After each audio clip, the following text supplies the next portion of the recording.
Hi friends, welcome to my YouTube channel Competitive Point by Vishwarupa. ମୁଁ ଆପଣମାନଙ୍କ ସହିତ ମୋର RI मेंस एग्जाम रो response sheet को share करूची।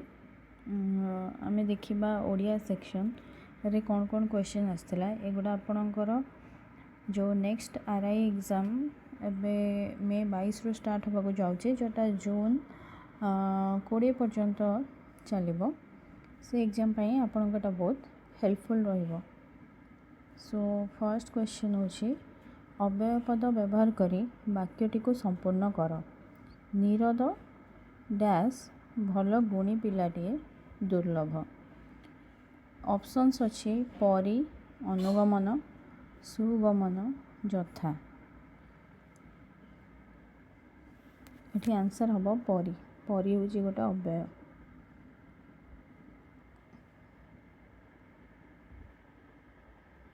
नेक्स्ट क्वेश्चन निम्नलिखित इंग्राजी वाक्यर ठीक ओडिया अनुवाद बाछ।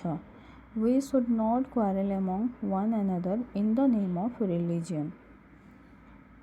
ऑप्शन गुड़िक होची धर्म नाम निज भितर कलह करने उचित नुहे।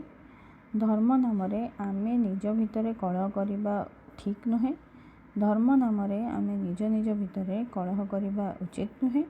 धर्म नाम आमे कलह करने उचित नुहे।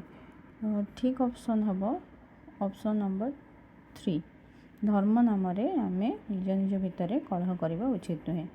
आसन देखा ये क्वेश्चन टा मोर ठीक अच्छे। ऑप्शन 3 चोजन ऑप्शन आंसर भी देछि ऑप्शन 3।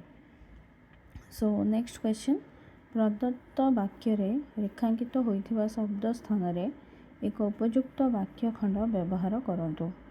आमे प्रतिदिन सकाळु व्यायाम लगी जिम जीबी।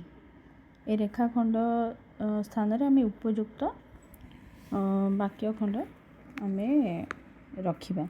तो आमे प्रतिदिन सकाळु व्यायाम लगी जिम जीबी। तो ए व्यायाम लगी जिम जीबी को कोटा रिप्लेस करूची। फर्स्ट ऑप्शन व्यायाम लगी जिम गला परिवर्तन आवश्यकता नहीं। व्यायाम लगी जिम जाऊ व्यायाम लगी जिम जाए। तो एठी भी ठीक आंसर होची ऑप्शन नंबर 3 जे आमे प्रतिदिन सकाळु व्यायाम लगी जिम जाऊ।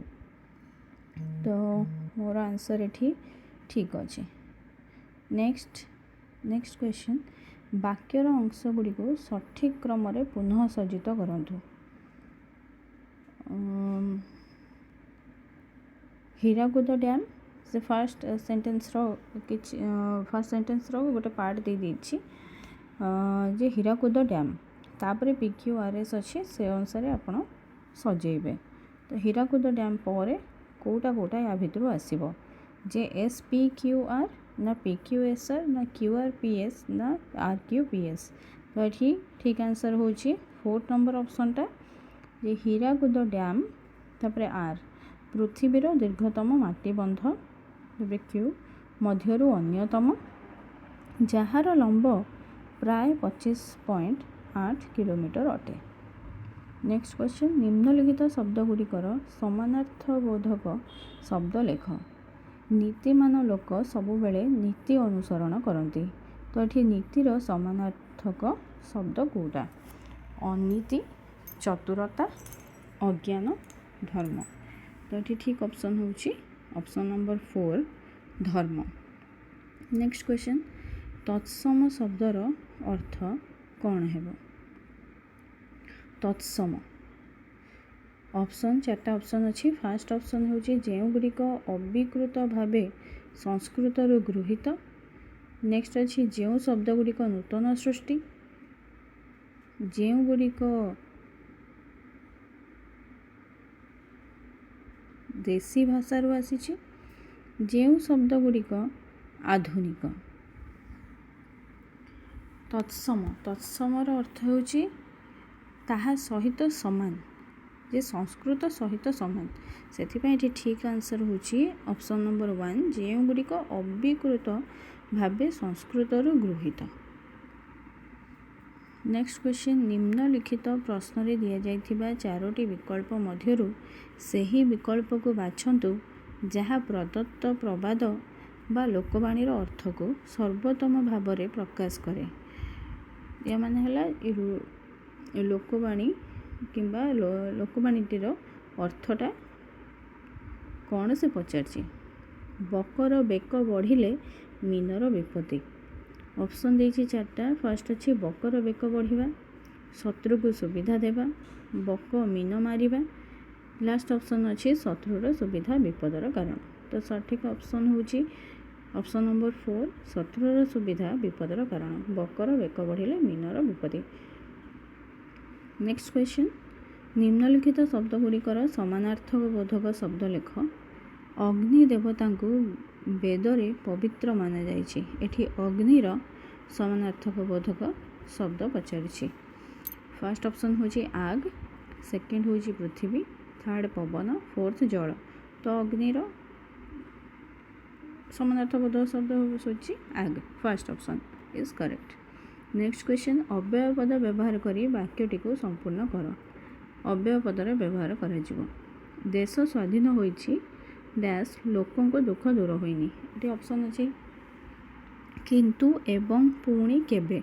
तो या भितर अव्यय शब्द होछि कोटा अव्यय शब्द लागि परिबो। देश स्वाधीन होइछि किंतु लोकंकर दुख दूर होइनी। तो first option is correct. Then next question गोसाईर तत्सम शब्द केउटी अटे। गोसाईर तत्सम शब्द केउटी। फर्स्ट ऑप्शन अच्छी पुरोहित, सेकेंड अच्छी चाकर, थर्ड है गोस्वामी, फोर्थ है पुराण। तो गोसाईर तत्सम शब्द होची गोस्वामी। नेक्स्ट क्वेश्चन अव्यय पद व्यवहार करी वाक्यटी को संपूर्ण कर। से वर्षारे डैश आसीबो बड़ हैरान हेबो। तो ये अव्यय पद केतेटार ऑप्शन दिया। फर्स्ट जेबे, सेकेंड अच्छी जदि, तापर अच्छी प्राय, तापर अच्छी काले। तो ये कौटा बसिबो। से वर्षारे जदि आसीबो बड़ हैरान हेबो। तो ये जदि होची ठीक आंसर। उपयुक्त अव्यय बाछि शून्य स्थान पूरण करंतु। ता पाखरे डैश गोपाल आउ नाही जे ठुक ठाक खर्च करदेव। तो ये ऑप्शन अच्छी जेहेतु एवं ठन ठन जदिओ। एटा तो समस्त जानी ता पाखरे ठन ठन गोपाल आउ नाही जे से ठुक ठाक खर्च करदेव। नेक्स्ट क्वेश्चन निम्नलिखित वाक्यर ठीक इंग्राजी अनुवाद बाछ। ट्रांसलेशन पचारछि। ओडिया गोटे सेंटेंस देछि ताको ट्रांसलेट करबा पे इंग्लिश रे। सत्य और अहिंसा तांको जीवनर आदर्श थिला। सो ये ऑप्शन अच्छी first option truth and non violence are the ideals of his life. ये प्रेजेंट टेंस रे अछि तो एटा हबनी।